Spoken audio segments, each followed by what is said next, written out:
Ini munafik.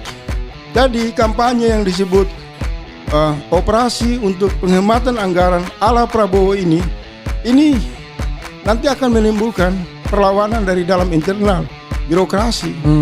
Karena birokrasi yang berada di posisi bawah, guru-guru, pegawai kecil, prajurit, TNI, Polri, yang mereka menyaksikan ini di era Jokowi, bahkan mungkin sekarang presidennya memfasilitasi oligarki, merampok sumber-sumber kekayaan alam, korupsi di mana-mana.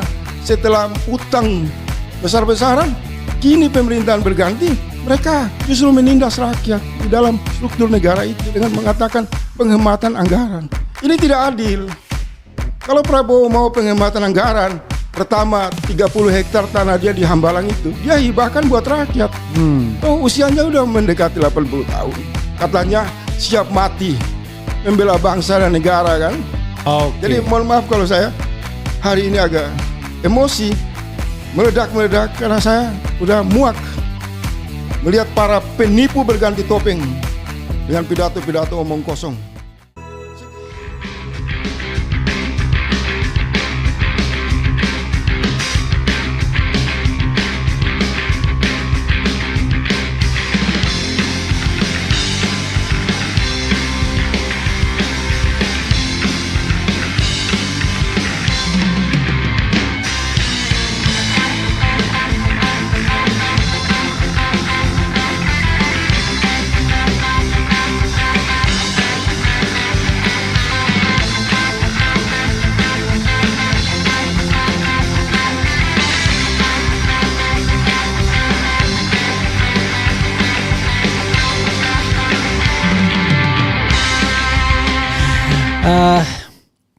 Kita main trivia iseng-iseng ya. Siap.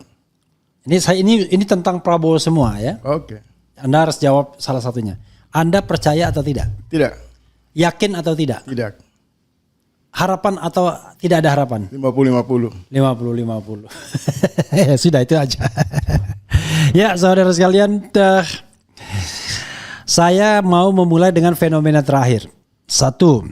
Deddy Corbuzier akhirnya diangkat sebagai staf khusus Menteri Pertahanan, which is orang dekat Prabowo Subianto, yaitu Safri Samsudin. Dan Deddy Corbuzier diangkat sebagai letkol tituler pada era Prabowo Subianto. Termasuk ikut juga aktif mengkampanyekan, paling tidak hadir dalam kampanye-kampanye Prabowo, terutama kampanye kemenangan. 1. Yang kedua, ada pernyataan dari Hasim Joyo Hadikusumo bahwa katanya sudah ada orang yang mengancam jiwa Prabowo. Ya. Ini agak aneh juga. Saya lihat potongannya. Lalu katanya ada juga orang yang menyuap, menyogok, baik dirinya maupun Prabowo dan dikembalikan. Ya, itu pernyataan dia yang saya baca di berita demokrasi.id. Karena yang begini-begini tidak akan muncul di media mainstream kan. Yang ketiga, kita tahu bahwa katanya lucu aja. Orang-orang yang ingin memisahkan saya dengan Jokowi, kata Prabowo Subianto. Dan saya nggak malu mengatakan bahwa saya belajar dari Jokowi. Saya udah bahas di video apa yang dipelajari dari Jokowi ya kan. Salah satunya adalah menang dengan cara curang, itu saya yang dipelajari ya kan. Dan Jokowi balas menyambut, enggak saya yang belajar dari Prabowo. Jadi ini gurunya ya. Nah kemudian hal yang ada juga adalah 100 hari pemerintahan. 100 hari pemerintahan tanpa reshuffle, tapi Prabowo mengatakan ada raja kecil, kemudian mungkin orang yang kecil kita tidak tahu ya. Raja-raja kecil. Raja-raja kecil yang melawan sama dia, nggak mau nurut soal penghematan anggaran. Rupanya Dhanil Anzar Simanjuntak cari colongan juga, walaupun dia sudah ngurusin haji, ya kan? Langsung dia timpali ya. Siapa tahu dia dapat di posisi politik, jangan-jangan ya, karena udah tersingkir ya, nggak sempat. Dia kan non-job sekarang. Bukan, dia wakil ketua Badan Urusan Haji. Walaupun strategis itu barang, ya kan, tetapi jangan-jangan nggak nyaman juga kan, karena menghilangkan insting politiknya, jangan-jangan. Mungkin. Faisal Azegab, silakan Anda mengelaborasi mulai dari kanan, kiri, depan, belakang. Saya ingin mendengarkan. Ini soal monster dulu itu. Oke, silakan. Monster ya si Deddy Corbuzier itu. Oke. Jadi soal Deddy Corbuzier dipungut oleh Menteri Pertahanan itu kan hak dari Pak Safri. Ya. Tetapi semua siapapun dia yang diambil ke dalam struktur negara harus konsisten dengan aturan, etika, ada pertimbangan yang panjang dan banyak. Oke. Pengangkatan badut media sosial Deddy Corbuzier ini kemudian menimbulkan protes di berbagai kanal media sosial. Rupanya negara kalau mau pungut seseorang untuk menjadi staf khusus, menteri, bahkan mungkin jadi wakil presiden apa presiden, cukup dengan yang bersangkutan mungkin orang yang dekat dengan kepentingan oligarki, kekuasaan dan lain-lain. Nah, pengangkatan Deddy Corbuzier ini menurut saya menghancurkan marwah Kementerian Pertahanan yang selama ini kan kalau Pak Safri bicara itu kan ada harapan di sana. Ya. Kita senang karena ini sosok dari Makassar, pendiam, Tenang. tidak banyak bicara. Tenang. Pengangkatan Deddy Corbuzier itu bangkrut secara ilmu pengetahuan, mengkonfirmasi bahwa Pak Safri kehilangan parameter yang objektif untuk sebenarnya siapa yang layak sebagai Menhan untuk menjalankan misi kedaulatan nasional itu. Ya. Nah, Deddy Corbuzier juga ini meyakinkan kita bahwa bagaimana mau melindungi kedaulatan nasional, kedaulatan rakyat, pertahanan yang kuat. Kalau pola relasi yang dibentuk ini ugal-ugalan, maka publik dari sisi ini bisa melihat pantas saja pulau-pulau kita yang terluar itu susah diawasi, rempang bebas di obrak-abrik, sumber-sumber kekayaan alam Kalimantan, laut kita juga dicuri tanpa ada penegakan kedaulatan nasional. Kenapa? Ya karena yang masuk di pusat kekuasaan yang menjalankan misi kedaulatan itu satu orang-orang yang lebih punya bakat badut daripada kesungguhan untuk mewujudkan cita-cita negara. Ya mungkin kalau Anda bilang bakat badut itu bahasa keras, mungkin bakat entertain. Saya pakai badut saja karena dia memang yang saya tangkap Deddy Corbuzier versi saya ya, kan dia sering lucu-lucuan sampai anak kecil menyangkut MBG gratis kalau nggak salah. Makan bergizi gratis. Tindakan ini saya nggak badut. Ya. Cuma Pak Safri bersungkur jauh. Orang yang paling dekat dengan inti kekuasaan Prabowo hari ini membuka aib sebenarnya. Ya. Bahwa badut dan peralatan militer bekas itu susah dibedakan. Jadi karena semangat jual beli pesawat bekas, kapal bekas, maka harus dicari lagi orang-orang bekas, orang-orang yang tidak punya kredibilitas dipaksakan masuk ke satu kelembagaan yang sangat strategi. Jadi saya kemudian melihat Kemenhan ini udah bukan lagi satu wilayah yang menjaga marwah negara. Ini udah jadi panggung teater, lucu-lucuan, tidak elok. Menurut Anda karena masih banyak sumber daya baik misalnya dari kampus. Fatal sekali ya, karena dia kan bidangnya kan bidang komunikasi sosial politik ya. Bidang itu staf khusus bidang komunikasi sosial politik. Kalau dibedah berdasarkan kebutuhan negara secara ideal, itu tidak ditemukan alasan dalam pola rekrutmen sumber daya yang tidak memiliki kompetensi. Karena bernegara itu kan pertarungan gagasan, pertarungan sumber daya, kualitas manusia. Ada sistem penyaringan yang secara objektif memposisikan orang-orang terbaik karena memang kredibilitasnya, karena sumber dayanya. Ini kan dibuang oleh Pak Safri. Karena Deddy Corbuzier mungkin dianggap bisa membantu pengalihan isu karena viral di media sosial. Jadi kalau Menhan mungkin ada sorotan publik banyak korupsi di sana, pembelian alat-alat militer bekas, ya fungsi Deddy Corbuzier mungkin jadi pemadam kebakaran dipakai untuk mengalihkan isu-isu dari sikap kritis publik. Tetapi dari sisi kewibawaan negara, Jenderal Bintang 3 yang sudah pengalaman panjang dan jauh bermain-main dengan cara rekrutmen seperti ini meruntuhkan semua apa yang dia jelaskan di ruang publik tentang visi, tentang kesadaran kolektif rakyat yang harus sungguh-sungguh menjaga kedaulatan nasional kita. Ternyata jebol. Saya terpaksa harus dalam sedikit karena isunya begini. Yang saya dengar adalah ada friksi di internal Prabowo. Safri Samsudin ini adalah satu kelompok yang dekatnya ke arah Hashim, tetapi di satu sisi ada Mr. D yang konon katanya berseberangan.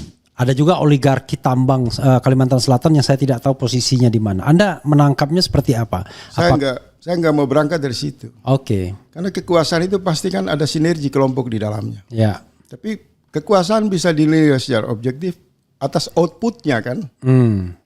Nah, kebijakan mengambil orang-orang yang dianggap tidak layak, bukan kompetensi pada bidangnya, itu satu penghinaan terhadap rakyat sebagai pembayar pajak. Oke. Saya abang bayar pajak, rakyat bayar pajak, berharap di dalam struktur pemerintah atau negara diisi oleh mereka yang layak menerima imbalan dari rakyat kan.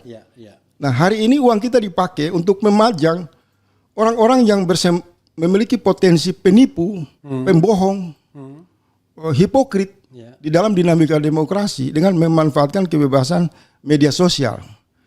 Kan kalau ditanya apa Deddy Corbuzier itu berprestasi, dia tidak ada pembelaan soal hak-hak rakyat di dalam isu kedaulatan nasional. Dia tidak membela prajurit yang gajinya kecil. Dia tidak pernah tampil untuk mengingatkan alat-alat negara tidak boleh bertindak jahat terhadap rakyat. Tidak ada satu semangat atau morality atau basic intelektual Deddy Corbuzier itu yang bisa diterima ada di lingkaran Menhan. Nah, cara memungut gaya Safri Samsudin ini menghina rakyat sebagai pembayar pajak. Kalau untuk ekonomi kreatif mungkin masih cocok mungkin ya, mungkin. Kalau jenderal-jenderal di lingkaran Prabowo ini mungkin mereka stres karena tidak punya kemampuan mengelola tata negara, ingin mendapatkan hiburan untuk mengumpulkan pelawak, badut. Saya kira kan bisa informal saja. Oke. Bisa dibikin di Hambalang. Ya. Tapi tidak boleh menggunakan jasa, fasilitas, uang negara untuk merusak. Apalagi sebelumnya dikasih pangkat letkol tituler gitu. Ini udah rusak. Ini bukan sesuatu yang menonjol satu secara tunggal. Sebelum kan Menkominfo juga merekrut kan, buzzer sebagai staf khusus. Kemudian juga kelompok pembela Jokowi yang bermain dengan akun-akun anonim, kemudian juga menjadi komisaris-komisaris di BUMN. Nah, cara-cara atau pola rekrutmen atau kultur busuk seperti ini, kita kehilangan selera untuk berbicara negara dalam konteks idealisme. Negara yang berbasis knowledge. Ya kan, apalagi spiritual. Jadi kita harus tiba pada satu kesimpulan, ini bukan tata kelola negara. Ini praktek premanisme manajemen terminal. Di mana setiap orang diangkat di dalam kekuasaan itu like and dislike. Asas faedah pada kebutuhan kepentingan preman di situ. Itu menurut Anda apa kepentingan orang seperti Safri Samsudin merekrut Deddy Corbuzier? Apakah ini independen ataukah perintah? Kalau di negara-negara yang maju ada jenderal bintang 3 yang punya pengalaman dan selama ini menggambarkan wajah yang seolah seram, berwibawa, tapi kan kemudian kropos. Dia memilih relasi itu menunjukkan sisi dalam. Oh, sisi dalamnya kosong. Kadang memang rakyat itu sering dikelabui dengan apa yang sering kita sebut juga topeng kan, pesona palsu. Tapi kalau pada kebijakan itu mencerminkan sisi dalam. Ya, orang boleh wajahnya kelihatan garang bela rakyat, ya kan? Kelihatan dia baik dan lain-lain, tapi nanti diukur saat dia berkuasa dan membuat kebijakan. Nah, rekrutmen terhadap Deddy Corbuzier itu saya nggak punya tendensi pribadi. Kalau dia seorang yang profesional, yang memang memiliki komitmen untuk memperkuat Kementerian Pertahanan dari berbagai aspek, dia juga menunjukkan loyalitas dalam gagasan-gagasan besar untuk membela kepentingan nasional. Dia pantas direkrut sebagai Menhan. Tapi hari ini kan ini perbadutan yang dimainkan berkali-kali oleh Deddy Corbuzier, orang yang dianggap selebriti pada dunia entertain, yang sama sekali tidak punya pendapat tegas ketika ancaman kedaulatan negara itu diganggu. Misal di Rempang, di sana Deddy Corbuzier tidak hadir. Ya. Misalnya ada jenderal-jenderal yang terlibat dalam permufakatan jahat, membacking tambang-tambang asing di Kalimantan, di Papua yang merugikan rakyat, yang jelas-jelas merusak tatanan kedaulatan negara. Deddy Corbuzier diam. Misal ada jenderal yang dijadikan kabulok, menabrak aturan TNI. Deddy Corbuzier nggak punya sikap kritis. Lantas orang ini dipungut untuk apa? Kita sudah bisa menduga ada dua kemungkinan di pikiran Pak Safri itu. Pertama, mungkin dia melihat bahwa Deddy dibutuhkan untuk menghadapi tekanan publik yang berkaitan dengan sikap kritis terhadap kebijakan di Menhan. Misalnya kalau ada kebijakan pembelian pesawat bekas, kapal-kapal bekas, alat-alat bekas, ada korupsi di sana atau ada kekacauan di sana, mungkin Deddy Corbuzier sudah terbukti orang efektif bisa untuk pengalihan isu. Itu dugaan saya. Jadi orang daripada mendengarkan apa yang menjadi substansi, orang mau lihat sosok Deddy Corbuziernya aja. Yang kedua, cara merekrut orang di lingkar kekuasaan, baik itu Pak Safri dan lain-lain, itu menunjukkan mereka ini tidak punya parameter standar yang jelas di dalam bernegara. Ini penghinaan terhadap konstitusi, undang-undang, martabat, kebudayaan, nilai-nilai. Karena negara itu kan ruang sinergi dari semua keunggulan manusia yang ada di sebuah wilayah. Ya, karena jabatan itu terbatas, sementara orangnya banyak, harusnya cari yang paling unggul ya. Iya, demi apa? Untuk memberikan rasa keadilan. Tetapi kalau tradisi mengambil kekuasaan dengan gaya pendekatan manajemen preman terminal, maka kita kehilangan juga selera untuk berbicara value, bicara idealisme di dalam ruang negara itu sendiri. Karena yang kita hadapi ini pribadi-pribadi, perilaku-perilaku yang lebih memancarkan gaya-gaya karakter premanisme dengan mengabaikan interaksi yang berkualitas berbasis intelektual. Tapi kalau kita mau jujur, ya itu kan sudah dicontohkan oleh Prabowo dengan mengangkut 100 menteri dan wakil menteri serta jabatan setingkat menteri kan. Yang kalau kita bicara tentang prinsip meritokrasi, nggak ada di situ. Orang-orang itu diangkat semata-mata karena dia jadi tim sukses rata-rata ya. Iya, di sentrum kekuasaan kemudian terjadi kekacauan di cabang-cabang kekuasaan yang kita bicara ini kan, Menhan, di beberapa kementerian juga kan, keonaran-keonaran apa namanya ya. Saya kehilangan cara berbicara untuk menjelaskan hal-hal yang tidak berkualitas seperti ini. Ibarat kita tuh dipaksa lewat di pinggir jalan, kita lihat bakul sampah. Tapi Anda kan kemudian disuruh coba dibahas ini apa komposisi di dalam, isinya sampah semua. Pada awalnya Anda sangat menaruh respek kepada Safri. Saya respek semua yang saya anggap orang-orang yang membela kepentingan rakyat. Saya akan berada pada posisi yang ikut bangga dan mendukung. Dan Safri salah satunya. Tetapi dalam beberapa hari ini saya mencoba mengamati sisi yang paling inti dari kekuasaan Prabowo, yaitu bilang Pak Safri kan. Kemudian saya menemukan, waduh, bukan hanya raja-raja yang membuat keonaran, ada juga mereka yang berkarakter, jenderal-jeneralan ini yang sebenarnya sudah pensiun, tidak lagi layak disebut jenderal. Pak Safri aja lah, ya kan? Karena kedudukan warga negara ini nggak usah lah dibedakan dengan atribut, pangkat dan lain-lain. Kemudian orang-orang yang saya banggakan ini terjebak dalam yang saya sebut tadi, kultur manajemen premanisme. Kan ciri manajemen premanisme itu kan suka-suka, sumber kebenaran mereka.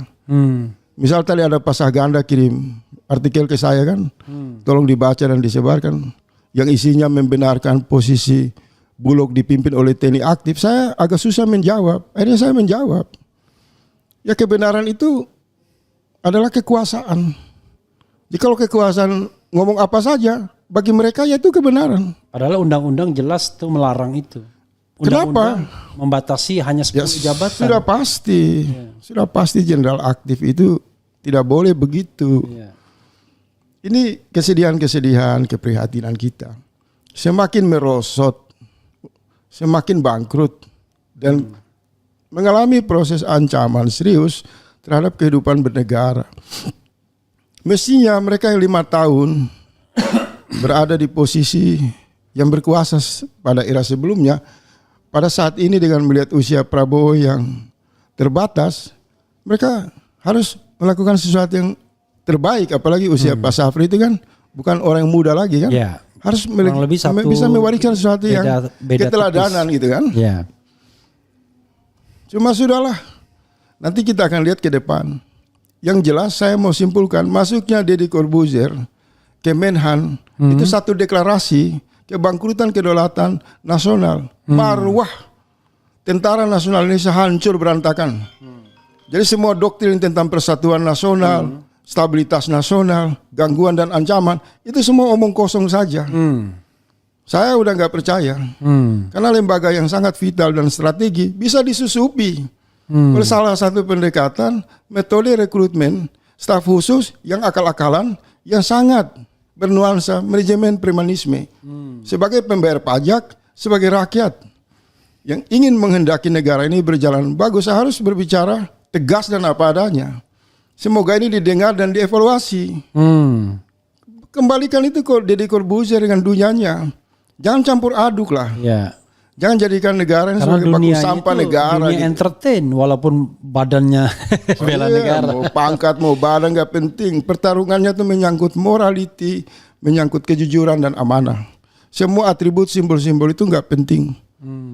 Itu satu. Yang kedua, tadi menyangkut dengan penghematan anggaran. Ya. Nah, program Pak Prabowo soal penghematan anggaran ini menurut saya dari sisi tematik, ya, ini sangat bagus. Negara mengajak kita hemat. Ini satu panggilan yang bagus. Tetapi dalam prakteknya belum ditemukan arah dari tujuan efisiensi anggaran negara itu seperti apa. Dan sejak deklarasi gerakan penghematan anggaran yang dilakukan oleh Prabowo ini dilakukan, sudah muncul pro kontra. Karena mereka menganggap belum jelas penghematan seperti apa yang dianggap efektif. Ya.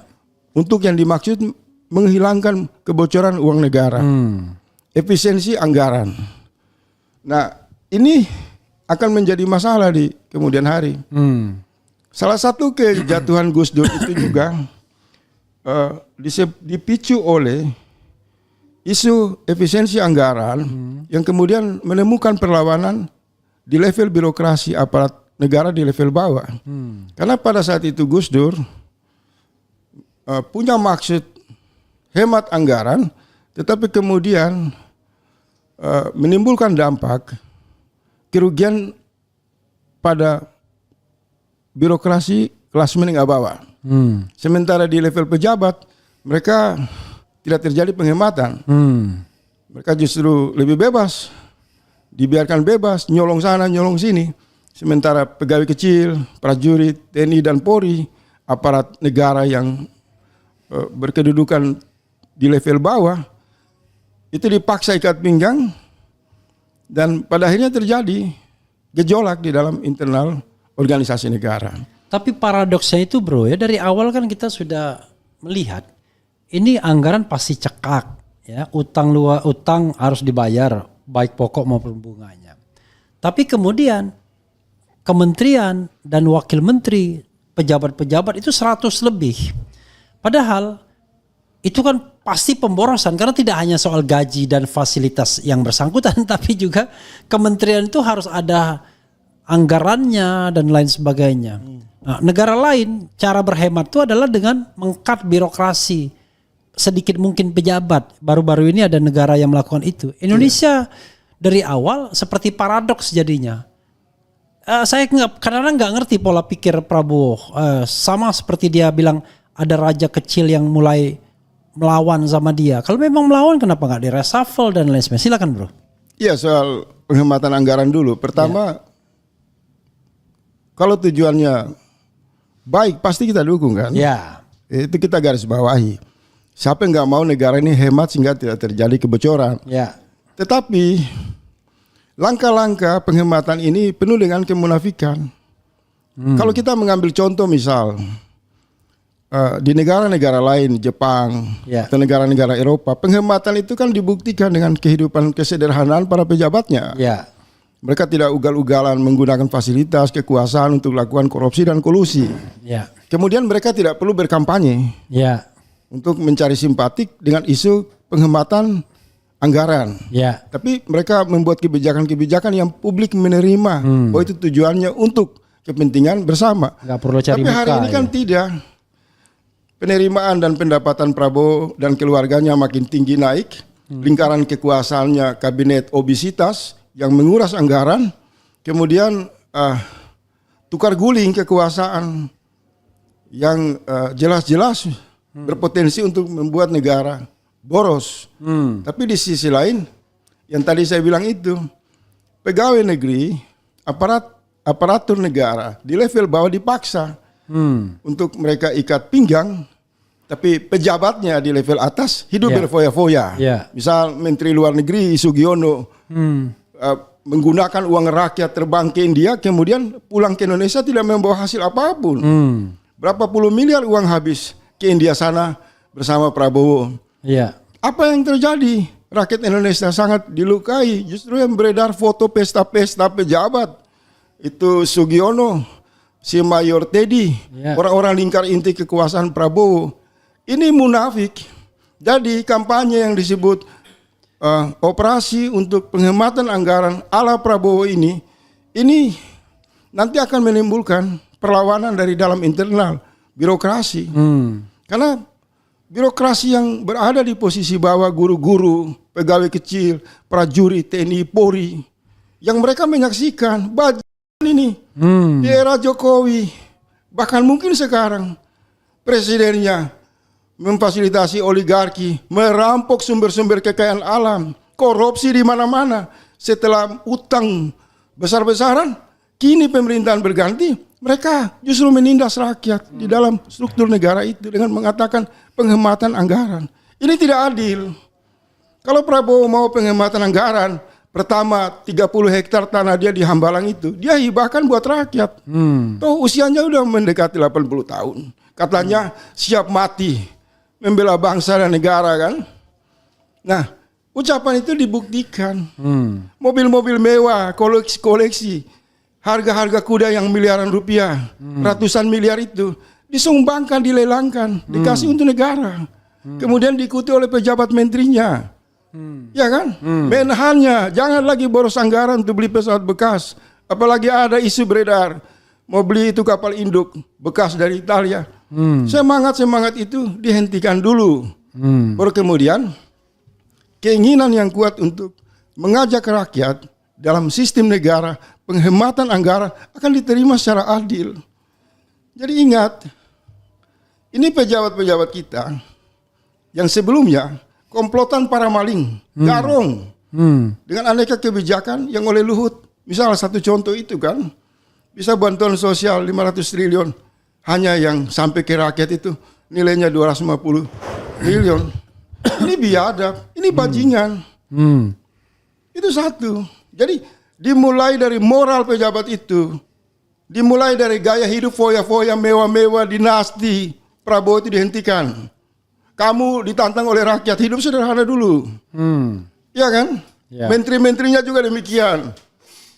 Naik itu angkutan umum. Kemudian diikuti dengan proses penegakan hukum. Tangkap itu koruptor-koruptor kakap. Yang uangnya beredar ribuan triliun. Masuk ke berbagai sektor merugikan rakyat. Jangan segelintir orang ini dipelihara oleh negara secara tidak beradab, sangat bajingan, sangat premanisme. Kemudian di saat negara dan rakyat mengalami tantangan dari beban utang luar negeri, mengalami tantangan krisis ekonomi, kemudian rakyat dan negara dikorbankan dengan alasan penghematan anggaran. Ini tidak adil. Itu melukai birokrasi di level bawah. Mereka menjadi penonton dan sangat terpukul dengan kebijakan yang ugal-ugalan seperti itu. Ketiga, saya usulkan buat Pak Prabowo Subianto, ada langkah jitu untuk tanpa penghematan anggaran. Yang paling efektif, segera bawa itu undang-undang penyitaan aset ke DPR, disahkan. Perampasan aset. Perampasan aset. Tangkap semua itu oligarki. Satu kelompok 1% menguasai puluhan ribu triliun. Tangkap itu koruptor-koruptor kakap. Itu baru namanya presiden dengan pertarungan yang jelas. Ya disebut macan. Itu cara-cara pendekatan karakter kepemimpinan yang berpihak untuk melindungi rakyat. Tapi kalau ada musibah, masalah, kemudian rakyat ditekan, menurut saya ini kucing kampung. Lama-lama kita muak juga. Ternyata rejim yang keluar dari gorong-gorong dan kucing kampung ini sama saja. Rakyat akan kehabisan kosakata. Bagaimana cara untuk meyakinkan mereka yang berkuasa, yang hidup foya-foya, yang hanya suaranya besar, wajah garang, mempamer masa lalunya, dia jenderal ini, dia angkatan ini. Semua bullshit itu nggak dipakai itu. Tidak ada seperti itu. Negara itu kasih sayang, keadilan. Orang-orang kecil di bawah ini sudah nggak takut dengan kematian. Kalian jangan bertindak bajingan, brengsek. Ini bisa memicu revolusi.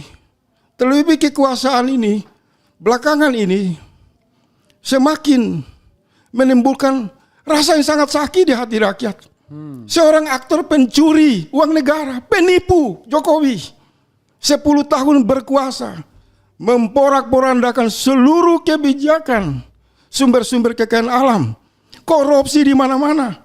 Yang mestinya tempatnya di pengadilan dan di penjara justru diposisikan terhormat oleh Prabowo Subianto. Dan dibela-bela. Ini cara-cara kekuasaan yang sangat busuk dan culas.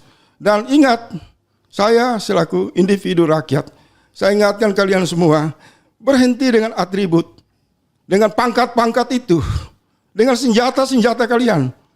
Negara nggak butuh itu. Negara butuh keadilan. Negara nggak butuh baris berbaris, pidato-pidato dengan suara keras. Ini saatnya Prabowo yang masih dirindukan oleh rakyat, masih dicintai, masih ada harapan rakyat. Segera insaf, jangan main-main, jangan omon-omon. 100 hari berlalu hanya meninggalkan polemik demi polemik yang pada akhirnya saya khawatir ucapan dia negara ini bubar pada tahun 2030 mungkin bisa terjadi. Jadi semua kebijakan yang baik itu, Bang Refli, wajib dan harus didukung. Tetapi harus diikuti oleh tindakan yang membuat kebijakan itu. Kalau orangnya masih omon-omon, maka apapun yang dibuat itu tidak sesuai dengan fakta yang terjadi di lapangan. Ini bentuk kegelisahan saya setelah bertapa, berdiam diri, puasa politik selama 100 hari. Saya mencoba memberi harapan semoga pemerintahan ini masih bisa membasuh perasaan rakyat, melayani rakyat dengan kebaikan. Tetapi hari demi hari saya lihat ini pertunjukan kebinatangan dalam satu ketatanegaraan yang tidak bisa dikaji secara kemanusiaan. Kita kehilangan apa yang disebut negara. Seolah-olah kita dihadapkan oleh kebun binatang, oleh terminal, di mana yang kuat itu yang benar, yang berkuasa itu yang benar. Ini gila menurut saya, harus dihentikan. Kita mestinya sudah harus menikmati setelah 30 tahun lebih, misal orang seperti saya yang terus berusaha mengambil jarak yang jauh dari kekuasaan, bersikap kritis terhadap kekuasaan, yang merindukan negara itu hadir, menjalankan prinsip-prinsip keadilan, supaya mungkin kita ini bisa menghibur diri dengan ke laut, bertamasya atau apalah. Tetapi lagi-lagi terusik nurani, dipicu oleh satu situasi akrobat politik, tukar guling kekuasaan tanpa berkesudahan. Kira-kira seperti itu. Oke. Jadi mohon maaf kalau saya hari ini agak emosi, meledak-meledak karena saya udah muak melihat para penipu berganti topeng dengan pidato-pidato omong kosong. Segera itu, kalau benar dia jenderal, dia betul-betul mau mati buat bangsa dan negara. Hei Prabowo, tangkap itu Jokowi. Saya minta itu, nggak usah seluruh rakyat, saya pribadi minta. Kita buktikan di pengadilan. Luhut sudah ngomong itu. Ada kerugian negara 250 triliun di depan mata Prabowo. Dan itu pelakunya adalah tidak lain adalah pembuat kebijakan itu Jokowi. Justru Prabowo puja-puji Jokowi. Ini sontoloyo. Nggak boleh. Tidak boleh penguasa itu yang dipilih oleh rakyat untuk tujuan memangku amanah. Kemudian berakrobat dengan politik-politik omong kosong. Kemudian menunjukkan kemesraan kepada orang yang menyakiti rakyat, yang menghancurkan jutaan hidup rakyat. Prabowo harus hentikan ini. Kalau kamu tidak mau menegakkan keadilan, kamu berhenti untuk memuji penjahat. Karena itu tindakan yang sangat busuk, tidak bermoral dan sangat memalukan. Rakyat 10 tahun ini dihinakan. Mereka sahabat-sahabat kita yang hanya ngomong jin buang anak di Kalimantan itu dipenjarakan.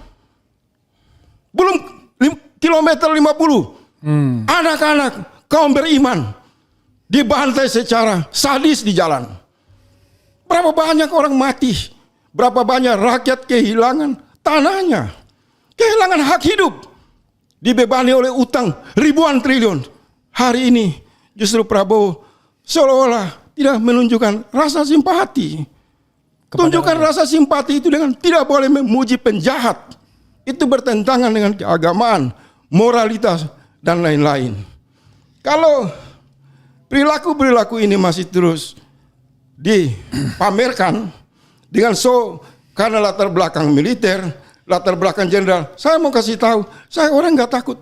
Dan saya yakin jutaan anak-anak muda di luar sana, mereka akan turun ke jalan-jalan untuk mengakhiri cara-cara kekuasaan yang penuh kemunafikan.